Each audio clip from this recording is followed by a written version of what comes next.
So ngayong araw guys, gagawa nga pala ako ng rice bowl na nasa bowl. So yung uulamin ko nga pala guys, itong spam. Pagkatapos nung pumunta naman ako ng Alphamart para bumili ng chowpan. Nakita ko nga lang pala to sa TikTok, kaya ito nga pala yung gagawin ko. Sakto guys, hindi pa ako nagtatanghalian ngayong umaga. Konti nga lang pala yung gagawin ko kasi para sa akin lang naman to. So hanggang ngayon nga pala guys, hindi pa rin ako nakakabili ng mga non-stick pan. At yung gagamitin ko nga pala mantika guys, ito nga palang Star Margarine. Bigla nga rin pala umusok nung paglagay ko. Akala ko ba susunog na agad tong kawali. So kaya nga rin pala Star Margarine yung nilagay ko kasi nag-iinarte naman ako ngayon. Dahil joke lang guys, kasi nga naubos na naman yung mantika namin. Ito nga pala yung problema ko dito sa kaldero guys, dumidikit nga pala yung mga niluluto. Kahit Star Margarine na yung ginamit ko, nadikit pa rin. At syempre guys, dahil healthy living na nga pala ako, naglagay na nga rin pala ako ng gulay. Dahil joke lang guys, pandagdag lang naman to ng aesthetic. Para kahit paano may kulay naman yung kanin ko. Tapos ito na nga rin pala yung pangalawang subok ko dito sa chowpan. Nung first experience ko kasi guys, nasarapan ako kaya umudit ako. Maganda nga pala to gamitin sa mga nababaho na kanin. Imbes na itapon, pwede pa mapasarap gamit to. Yun nga guys, nagka-problema nga ako dito habang hinalo ko kasi nasusunog yung mga seasoning. Kaya ayun, kahit 30 seconds ko pa lang to inahalo, nilagay ko na agad sa rice bowl. Kasi baka mamaya luto ko ng luto dito, lasang sunog na pala. Kaya prevention is better than cure. O diba, sobrang perfect ng fried rice. Kasi nga guys, first time ko nga pala mag-unboxing ng spam. Yung huling kita ko nga pala dito sa spam guys, siguro mga 20 years ago na. Akala ko nga din guys, tigsi 50 lang to. Grabe, nung pagbili ko, 200 pesos pala. Siguro guys, yung 200 pesos pang 3 araw ko ng kainan. Kita nyo naman sa paghiwa ko guys, natipid na tipid ako. Tapos yung ibang natira guys, ulam ko nga pala bukas, tsaka sa isang bukas. Hindi naman siguro ako mapupurga kapag nag-ulam ako ng spam ng 3 araw. Tapos yung lulutuin ko nga pala ngayon guys, ay pang rice bowl, tsaka ulam ko mamayang gabi. Tapos yung mantika nga palang ginamit ko guys, ay hingi ko nga pala yan sa kapitbahay ko. Kasi nga guys, maselan ako, ayaw ko nga palang gamitan ng gamit na mantika yung pagkain ko ngayon. Magluluto nga rin pala ako ng itlog pantanggal umay. Yun nga rin guys, mali nga rin pala yung luto ko dito sa itlog. Nalangoy kasi sa mantika, kaya ayun pati yung taas na luto. At ayan guys, tapos na nga pala ako magluto, kaya plating na. Siguro pwede na ako magluto sa cafeteria ng mga professional chef.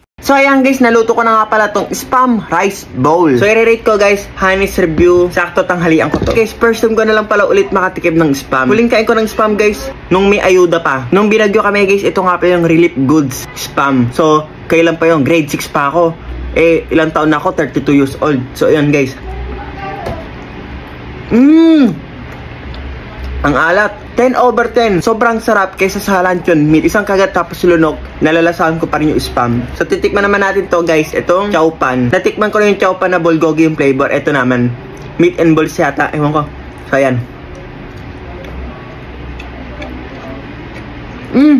Kahit wala ng ulam, pwede na to. Kasi niluto ko nung nakaraan guys, sobrang daming kanin. Ito, sobrang lasa. 17 pesos lang yung isang pack nun guys. Masasabi ko, 10/10. Sobrang sarap. Tikman natin with egg. Ang sarap ng itlog na ginawa ko. Mukbang.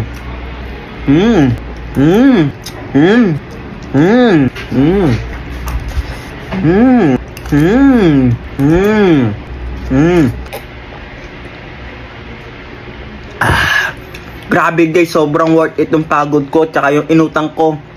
Kasi guys, yung pinambil ko ng spam, inutang ko doon sa pinsan ko. Kasi nga, wala na akong cash. Kaya ayun, inutang ko.